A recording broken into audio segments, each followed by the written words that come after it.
એટલા માટે શાસ્ત્ર કહે છે કે ભગવાનની શરણમાં જઈને એમને પ્રાર્થના કરવી જોઈએ કે ભગવાન મને એવી સદબુદ્ધિ આપો, ઇતની શક્તિ હમે દેના દાતા, મને એવી બુદ્ધિ આપો કે હું જીવનમાં સારા કર્મ કરું અને તમારી માટે કર્મ કરું. આપણે બધા કર્મ કરીએ પણ કોની માટે કરીએ ખબર છે? આ કાયા માટે. ઊંઘે છે કોના માટે? આ શરીરને સુખી કરવા માટે ઊંઘે છે ને.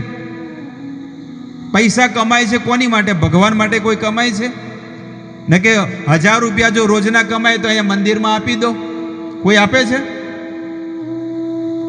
ડેરીમાં દૂધ ભરાવે, 15 દાડે પગાર આવે તો કોઈ આપે છે? અહીંયા કોઈ નથી આપતું. એનો અર્થ શું છે કે બસ માણસ આ કાયા માટે રાત દિવસ મહેનત કરે છે, પણ જેને આ અનમોલ ધરોહર મનુષ્ય અવતાર આપ્યો એની માટે કોઈને કોઈ કાંઈ નથી પડી. કેવું જીવન છે આ! એટલે કે છે કે જ્યાં સુધી આ કાયા શરીરની અંદર આત્મા છે ત્યાં સુધી પ્રભુનું સ્મરણ અને ભજન કરી લેવું જોઈએ. કે જે સ્નાનમ દાનમ, દાન બહુ દેવું જોઈએ. આ મહિનામાં બહુ જ ને બહુ જ દાન દેવું જોઈએ. અને સૌથી મોટું દાન જો તમારે દેવું હોય ને તો તમે ગાયોની સેવા કરો. દરેકના ઘરમાં છે ને આ મહિનામાં દરેકના ઘરમાં ઓલી બોરી આવી જોઈએ. કયું કે છે? ખાણ. શું કે છે? ગાયને ખવડાવે ને, ગાય ભેંસને ખાણ, બોરી આવે ને, દાણ. એ દાણ છે ને આપણા ઘરે રાખવાનું. ન કે કેટલું ઘાસ તો ઉગી જ ગયું છે, એ કાપી કાપીને બી ખવડાવો. કે છે કે સૌથી મોટું દાન, સ્નાનની તો વાત થઈ ગઈ કે ચલો સ્નાન કરવાનું છે, પણ દાન શું છે? તો કે છે ગાયોને દાન આપો. ગાયોનું દાન શું છે? 4 પૂળો એને આપો આ મહિનામાં. બીજી વસ્તુ કે છે કે જપ, એને જાપ કરવા જોઈએ. જાપ એટલે કે અમારે તો કે જાપ ચાલુ જ છે, છોકરાના ને છોકરીના ને ઘરવાળાના ને બધાના રાત દાડો જાપ ચાલુ છે. પણ એ જાપને મહિના માટે શું કરો? મૂકી દો એક બાજુ અને આ દિવ્ય જાપ ચાલુ કરો. હરે કૃષ્ણ કૃષ્ણ કૃષ્ણ હરે હરે, હરે રામ રામ રામ હરે હરે. અને ચોથી વસ્તુ કે છે કે આ પવિત્ર પુરુષોત્તમ મહિનામાં શું કરવાનું છે? હોમ. હોમ એટલે કે યજ્ઞ કરવાનો છે. વિષ્ણુ સહસ્ત્ર નામ. આ જેટલા બી બેઠા છે અંદર બહાર, જેટલા બી લોકો બેઠા છે, જે ચર અચર જે પણ જીવો સાંભળતા હોય ને, એ કોઈ બીને પૂછવામાં આવે કે તમે સુખી છો તો તરત કહેશે અમને બહુ દુઃખ છે. કોઈ બી માણસ કહે, આમ જોવો ને, આમ કહે, શું કહે? મહારાજ જોવો ને. ક્યાંય બી અમે જતા હોય ને, ટ્રેનમાં બેઠા હોય, કોઈ બીના ઘરે જઈએ તો લોકો તરત આમ હાથ. મેં કીધું આ કામ કરતો જ નથી, આ કર્મકાંડ છે અને અમે ભક્તિકાંડ, અમે ભક્તિયુક્ત વાત કરીએ છીએ. તો લોકો, દરેક વ્યક્તિ દુઃખી છે તો દુઃખમાંથી કઈ રીતે મુક્ત થવાય? તો કે છે કે એને હોમ કરવો જોઈએ. હોમ એટલે કે હવન કરવો જોઈએ. અને દરેક વ્યક્તિ કરી શકે, બ્રાહ્મણને લાવવાની જરૂર નથી. હું તમને શીખવાડું કે કેવી રીતે કરવું જોઈએ. આ મહિનામાં દરરોજનો આપણા ઘરમાં વિષ્ણુ યજ્ઞ કરવો જોઈએ. અને એનું પુણ્ય અક્ષય એટલું છે કે તમારા જીવનમાં એટલું સુખ અને ખુશહાલી આવશે, અને બધી રીતે આવશે. નોટોના ઢગલા પણ થઈ જશે, એટલું સુખ તમારા જીવનમાં આવશે. એટલે કે છે કે હોમ યજ્ઞ કરવો જોઈએ. આંબાના જે લાકડા આવે ને, એ લાકડા અને કુંડી લાવવાની, લોખંડની કુંડી આવે ને, એની અંદર લાકડા નાખી અને પવિત્ર આસન ઉપર બેસી અને પછી ઓમ વિષ્ણવે નમઃ, ઓમ મધુસૂદનાય નમઃ, ઓમ વામનાય નમઃ, ઓમ શ્રીધરાય નમઃ, ઓમ કેશવાય નમઃ. આવી રીતે ભગવાનના 1000 નામાવલી છે અને 1000 નામનું સ્મરણ કરી ઉચ્ચારણ કરી શબ્દોનું અને એક એક ચમચીથી શું કરવાનું છે? એ યજ્ઞની અંદર હોમાવાનું છે. ઓલો રોજના 1500 રૂપિયા લઈ જાય, પણ એ જાતે જ આપણે યજ્ઞ કરીએ તો ભગવાનનો ફોટો રાખવાનો અને એ ભગવાનને એ યજ્ઞનું ફળ અર્પણ કરવાનું. અને પછી તમે જુઓ કે એ 1 મહિનો તમારા ઘરે તમે યજ્ઞ કરશો તો એનો જે ધુમાડો છે ને તમારા ઘરમાં બધી જગ્યાએ જશે અને એનો જે ધુમાડો છે ને સ્વર્ગ લોકની ઓર જશે.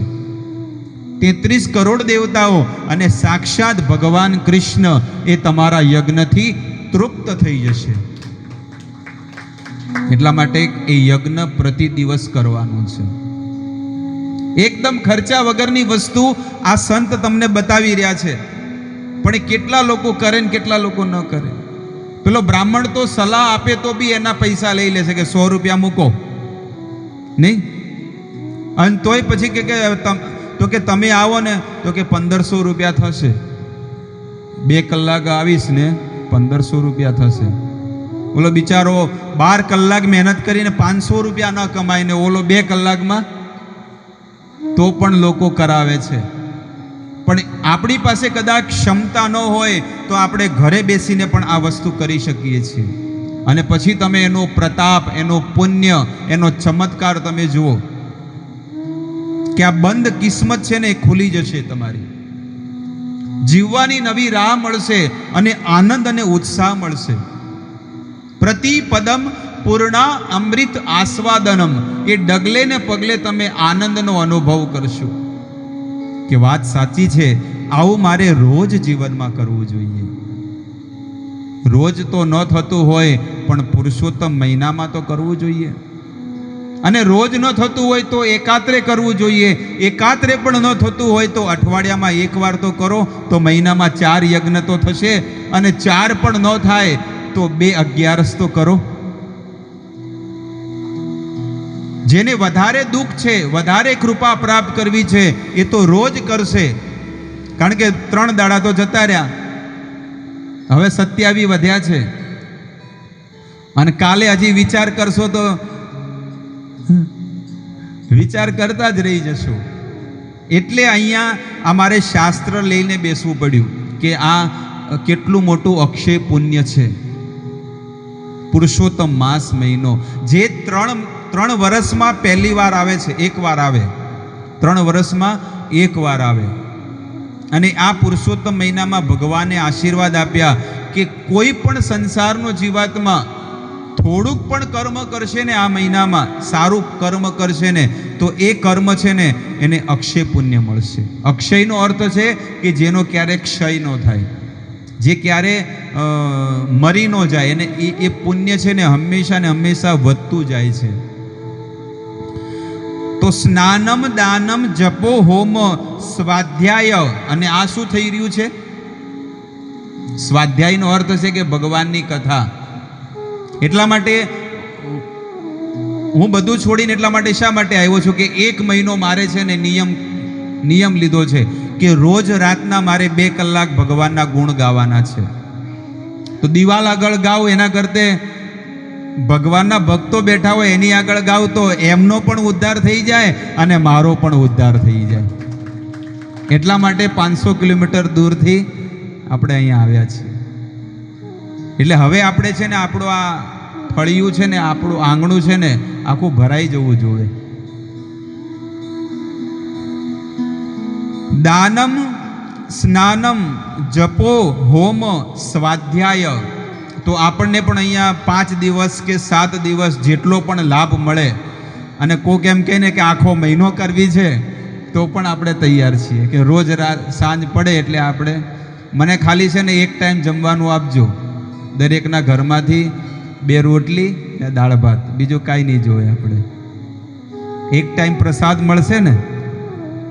કેટલા લોકો ખવડાવવાના છે? અરે વાહ, તો બધાના ઘરે પ્રસાદ લઈશ. બીજું શું જોવે છે? આ કપડાં તો મારી પાસે છે, ખાલી 1 ટાઈમ ભોજન જોવે છે, અને એ મળશે તો આપણે આખો મહિનો અહીંયા ભગવાનના ગુણ ગાશું. પણ જે બી સમય, જેટલી ભગવાનની કૃપા, જેટલી આપણી ભક્તિ હશે એટલા દિવસ ભગવાનની કથા અહીંયા થશે, અને પછી ભક્તિ નહીં હોય તો ભગવાન કે કોકડું વાળો.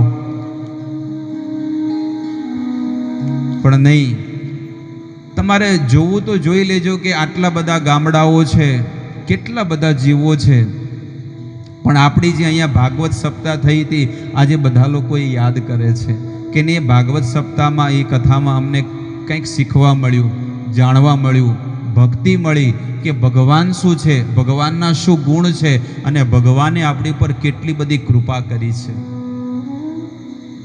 એટલા માટે કહે છે કે સ્વાધ્યાય, અને કહે છે દેવ અર્ચનમ. બીજી વસ્તુ શું કહે છે? આ ચતુર્માસમાં, આ પુરુષોત્તમ મહિનામાં દેવ અર્ચનમ. પછી એવું ન કે તારો વારો છે ને તારો વારો છે, એવું નહીં. કાંઈ વાંધો નહીં, ભગવાને મને એ સેવાનો મોકો આપ્યો છે કે હું સૌભાગ્યશાળી છું કે આજે મારો વારો છે. કદાચ કોઈ એમ કે ભાઈ આજે હું નથી કરી શકતો, તો એનો બી વારો આપણે લઈ લો, અને આપણો વારો આવે તો આપણે પણ એ વારામાં સેવા કરી લેવી જોઈએ. એટલે કે છે કે દેવ અર્ચનમ. આ આટલું કાર્ય કે છે પુરુષોત્તમ માસમ કૃતમ યચ્ચ સર્વહિ ચાક્ષયમ ભવેત. જો આ કાર્ય આ મહિનાની અંદર દરેક લોકો કરશે. કયું કયું કાર્ય કીધું? સૌથી પહેલા શું કીધું મેં? સ્નાનમ, સ્નાન કરવાનું. બીજું વસ્તુ દાનમ, સ્નાનમ દાનમ. જપો એટલે કે જાપ કરવાનો. હું તમને માળા આપીશ, અને એ માળા તો બધાની પાસે હશે, અને જેની પાસે નહીં હોય એ લોકો 1 મહિનો ટ્રેનિંગ લે, અને એમ લાગે કે ના હવે 1 મહિનો માળા કરી, અને તમારી ઈચ્છા હોય તો આ જીવન કરજો, અને ન હોય તો પછી પાછી આપી દેજો મને. પણ 1 મહિનો શું કરવાનું છે? આ પવિત્ર તીર્થોમાં સ્નાન કરવું, દાન કરવું, જાપ કરવું, હોમ કરવો, અને સ્વાધ્યાય એટલે કે ભગવાનની કથા સાંભળવાની. અને બીજી વસ્તુ છેલ્લી કીધી કે દેવ અર્ચનમ. ભગવાનની આરતી કરવી, ભગવાનના વાસણો સાફ કરવા, ભગવાનનું મંદિરને પોતું મારવાનું, ઝાડુ મારવાનું, ભગવાનના મંદિરનો સુંદર શણગાર કરવો. આ પુરુષોત્તમ મહિનો કેટલો સુંદર મહિનો, પવિત્ર મહિનો. આપણા ઘરે છોકરાના લગ્ન હોય, સગાઈ હોય તો આપણે કેટલો શણગાર કરીએ. પહેલો તો તોરણ જ બાંધીએ, હેપી બર્થડે. પછી શું કરીએ? બધા લોકોને સોસાયટીમાંથી બધાને બોલાવીએ કે આવો અમારા ઘરે બર્થડે છે છોકરાનો. હવે છોકરો મોટો થઈને રાખવાનો નથી, પણ તોય છોકરાનો બર્થડે કેટલો ઉત્સાહથી મનાવે. પણ આ ઠાકોરજી વિશ્વ બ્રહ્માંડના નાથ, અને એમનો આ પુરુષોત્તમ મહિનો છે, તો આપણે પણ આ મંદિરને શણગાર કરવો જોઈએ, શણગારવું જોઈએ. અને એટલા માટે કહું છું કે આજે એ 7 દિવસની કે 6 દિવસની કે 5 દિવસની જેટલો સમય આપણને મળે એટલા દિવસ અહીંયા ભગવાનની કથા થઈ રહી છે. એટલે બહુ સુંદર આ મંદિરને શણગારવાનું છે. ફૂલોથી શણગારો. ફૂલો મેં સજ રહે હે શ્રી વૃંદાવન બિહારી. એટલે ફૂલોથી શણગાર કરવાનો. આસો પાલવના તોરણ બાંધવાના, કેળાના પત્તાના ઝાડ આવે ને એ લગાવવાના. એનાથી શું થાય છે ખબર છે? એ પવિત્ર સૂચક છે, અને આપણા આ વિસ્તારની અંદર પવિત્ર વાતાવરણ બનાવે છે. ભાગવત કથામાં જ્યાં પણ ભાગવત કથા થતી હોય ત્યાં આસો પાલવને આંબાના તોરણ બનાવે, અને આખા મંદિરમાં કે મંડપમાં, આ આપણું આ પ્રાંગણ છે, આ મંડપ છે, અને એમાં આપણે બેસીને બધાએ ભગવાનની કથા સાંભળવાની છે. અને કથા પતી જાય પછી સારામાં સારો લોકો પ્રસાદ પણ લોકો લે, અને પ્રસાદ લઈને હસતા હસતા આનંદથી બધા ઘરે જાય. તો પુરુષોત્તમ મહિનામાં પણ આજે આવી સ્થિતિમાં, આવી મહામારીમાં પણ આટલા બધા લોકો ભેગા થયા છે, અને એ પણ પહેલા દિવસે ભેગા થયા છે. એની પરથી એ સાબિત થાય છે કે ભગવાનની આપણી પર પૂર્ણ અને પૂર્ણ કૃપા વરસી ગઈ છે. કે આવી મહામારીમાંથી કોઈ ઘરમાંથી બહાર ન નીકળી શકે. વારે વારે અહીંયા બેઠો છું એટલા માટે તમને કહું છું કે ક્યારે કોઈ દિવસ, હજી 8 મહિના થયા પણ ક્યારે એમ નથી કર્યું ક્યારે કે લાવો આમ લગાડીએ. મારા પૈસાથી ખુદના કે મંદિરના પૈસાથી આજ સુધી કોઈ દાડે ઓલું લિક્વિડ હજી સુધી લાવ્યું નથી. એટલે એવું નથી કે ડરતા નથી, પણ કહેવાનો ભાવ એ છે કે મરવાનું હોય તો ગમે તે રીતે માણસ મરી જશે, અને નહીં મરવાનું હોય તો દુનિયાની કોઈ તાકાત એને નહીં મારી શકે. ભગવાનની પૂર્ણ કૃપા આપણી ઉપર છે, એટલે કોઈ પણ ચિંતા કર્યા વગર ભગવાનની કથા સાંભળવા માટે આપણે આવવાનું છે. કે બધું છોડીને 2 કલાક 3 કલાક જેટલો પણ સમય મળે આપણે હરિના ગુણ સાંભળવાના છે. સંસારની વાતો તો આ કાનથી કેટલી બધી સાંભળી, પણ હવે બસ હરિના ગુણ સાંભળવાના છે પુરુષોત્તમ મહિનામાં. એટલે ટીવીમાં નથી ઓલી ડિસ્કો કરે દયાબેન અને જેઠાલાલ નાચે નચાડે, આ બધું એ જોવે, એ સાંભળવા માટે મનુષ્ય અવતાર નથી મળ્યો, પણ હરિકથા માટે મળ્યો છે કે ભગવાનની કથા સાંભળો. તો આવી રીતે આ પુરુષોત્તમ મહિનાની મેં તમને કથા કીધી. હવે આપણે પ્રહલાદ ચરિત્ર અહીંયા શ્રવણ કરશું. હરે કૃષ્ણ હરે કૃષ્ણ